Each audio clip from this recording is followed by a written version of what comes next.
country has had a rough time in the past couple of weeks, and our city is no different than that. Some of the things that we have seen in our city, very difficult times, and we wanted to, number one, first and foremost, make sure that everyone understands that the safety of our citizens, our children, our students is our fundamental concern, and that we work in concert, have and will continue to work in concert to ensure that we achieve that with the very highest success that we possibly can. You know, as an agency, you know, we get up every morning, put this uniform on to always do what we call to do, and that's to protect and serve.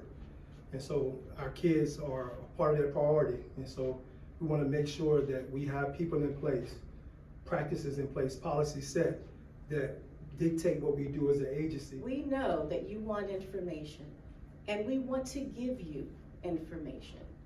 There are times when the information that we can provide is limited if it's a part of an active police investigation or if it's a part of a child's record. We're limited by law in what we can say and what we can do.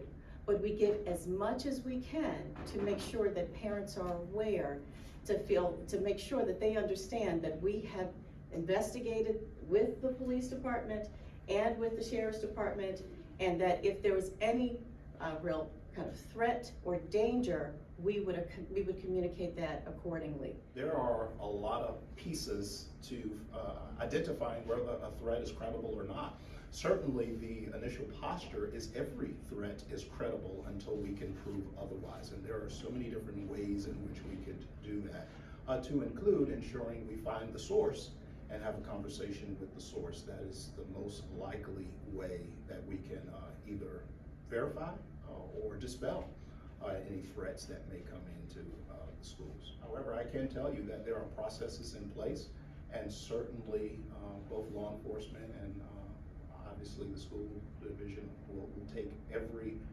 possible protocol that's in place to ensure the safety of our kids. And sometimes that includes lockdowns, sometimes that includes shelter in place, and a host of other available means. With every event such as graduation, we take extreme due caution in ensuring that those events are safe. And so of course, when we have incidents across our country and even here in our city, we will take additional steps to ensure that everyone involved is safe, with specific emphasis on our children. So whether or not it requires making sure that our students are filing in an orderly way, if it requires us to stagger the arrival in terms of the practices and the arrival time for the actual graduation, we will do so. We do know that we do have more security measures in place as kids and their families come into the graduation. So we're looking forward to graduation this year. And just as I said last year, we're not going to allow anyone to take away this moment for our children that they so deserve. Our schools are safe places for our children. And so I know that we're living in a time where there's high angst, as there should be, based on the fear that's out there that we all have. But the way that we have prepared our staff and we have prepared our students and that we have really secured our facilities, I want us to rest assured that our schools are safe places. Can we guarantee that nothing will happen? I don't think any of us can make that guarantee. But I can say that our staff is one that does everything that we can to make sure that our students and our staff members stay safe. And we're committed to that. While we acknowledge and we know that the vast majority of our student population and our community members here in Roanoke do absolutely what they're supposed to do.